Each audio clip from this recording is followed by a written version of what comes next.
UGC bill के बारे में उन पत्रकारों ने भी आपको गलत बताया जिनको आप निष्पक्ष और बड़े सच्चे पत्रकार मानते हैं, जैसे आपके न्यूज़ पिंच वाले अभिनव पांडे हो गए। हाल ही में इन्होंने 1 मिलियन सब्सक्राइबर क्रॉस किया है। आपके सबसे बड़े पत्रकार शुभंकर मिश्रा हो गए। ऐसे ऐसे पत्रकार भी यूजीसी बिल के बारे में गलत बता चुके हैं। इसका चर्चा हम आगे करेंगे। यूजीसी बिल 2026 का विरोध लोग और जानकारी के अभाव में कर रहे हैं। जितने भी बड़े बड़े हस्ती ने इस पे वीडियो बनाया वो कहीं ना कहीं एक मिस्टेक किए हैं, जिसके कारण स्वर्ण समाज में एक आक्रोश की भावना आई है, जबकि ये पूरी तरह गलत फैमिली के आधार पर हुई है। और यूजीसी बिल का विरोध कई सारे यूट्यूबर गलत एग्जाम्पल दे के लोगों के सामने इस बिल को रखा है। इस वीडियो में वो सारी चीज़ें क्लियर हो जाएंगी और मैं विरोध करने वालों का कुछ जवाब देने का कोशिश भी करूंगा। तो नमस्कार दोस्तों, आपका स्वागत है आपके अपने चैनल पे।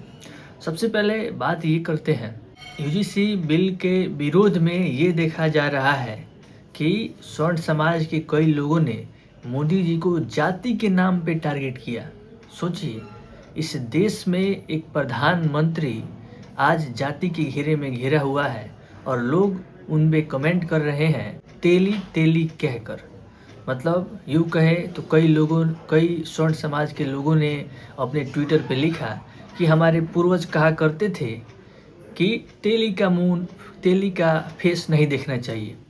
सोचिए, ये जातिगत भेदभाव रोकने के लिए ये कानून आया था और जातिगत भेदभाव इतना है कि एक प्रधानमंत्री भी इसके चपेट में है।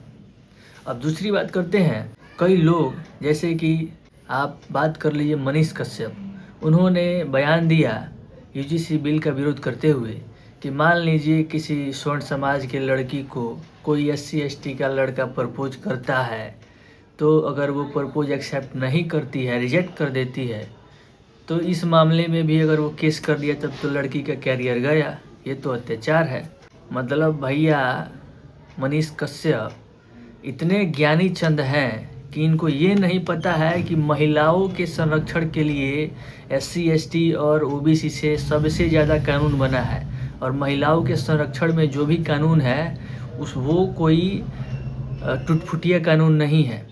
अगर महिला कोई केस करती है तो सबसे तगड़ा केस महिला का ही लगता है।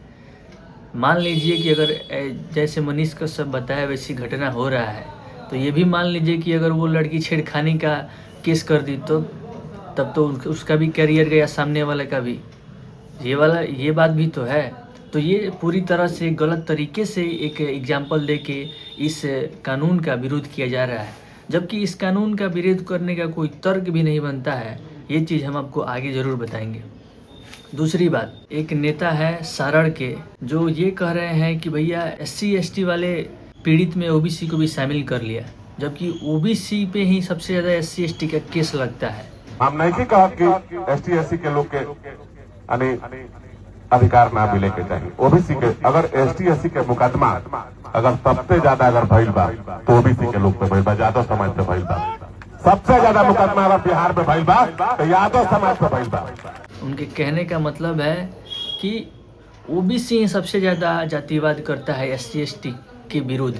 तो हम इस पे कहना चाहेंगे, अब अगर OBC के कोई भी समाज ये काम करता है और उस पे धारा लगता है, तो आज तक आप कभी देखे कि OBC वाले ने SC/ST कानून का विरोध किया?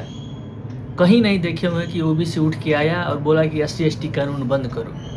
ऐसा कोई OBC के समाज में लोग नहीं है, जबकि आपके समाज में ऐसे लोग देखे जा रहे हैं स्वर्ण समाज में कि अगर जातिगत भेदभाव को रोकने के लिए कानून आ रहा है तो उस कानून का भैया ये विरोध कर रहे हैं।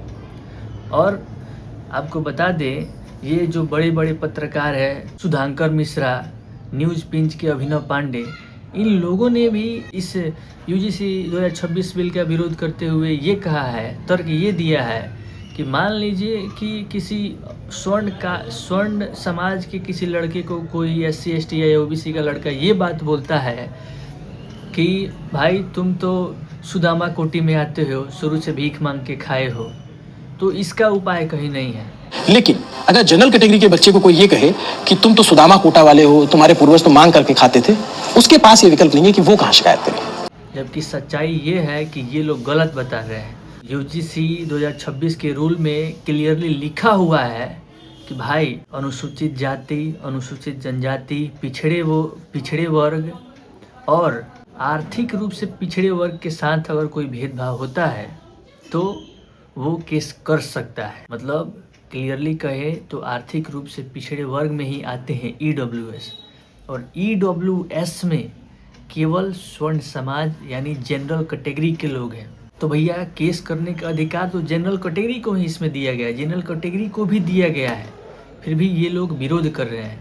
विरोध करने का आपको एक डर हम बताते हैं, क्योंकि इस कानून को और टाइट पहले से बना दिया गया है और ये कहा गया है कि अगर कोई भी जातिगत भेदभाव करता है तो उसका डिग्री कैंसिल होगा और वो जेल जाएगा। मतलब कानून को हार्ड बनाया गया है कि कोई जातिगत भेदभाव ना करे। असल में कहे तो डर उन्हीं को है जिनको जातिगत भेदभाव करना है, जिनके मानसिकता में जातिगत भेदभाव बैठा हुआ है, उन्हीं को डर लग रहा है। और एक चीज़ इन पत्रकारों के द्वारा बताया गया, इन बड़े बड़े हस्तियों के द्वारा बताया गया कि इस बिल का गलत उपयोग हो जाएगा, इस रूल का गलत उपयोग SC ST वाले OBC वाले करेंगे। तो भाई इस चीज़ का तो कोई तर्क ही नहीं बनता है। गलत उपयोग तो इस देश में हर एक चीज़ का हुआ है, चाहे वो कानून का हो, चाहे वो महिलाओं के कानून का हो। आप आंकड़ा उठा के देख लीजिए, हर एक चीज़ का एक पॉजिटिव एक नेगेटिव पॉइंट होता है। लेकिन इसका मतलब ये नहीं कि हम पीड़ितों को न्याय दिलाने के लिए, संरक्षण दिलाने के लिए कोई कानून ही ना बनाए। ये था UGC बिल का पूरी सच्चाई, जिसका विरोध कैसे गलत तरीके से किया जा रहा है, बहकावे में आके किया जा रहा है, जबकि विरोध करने का कोई तर्क नहीं बनता है। तो आज के लिए इतना ही। मस्त रहिए, स्वस्थ रहिए और अपने काम में व्यस्त रहिए। जय हिंद।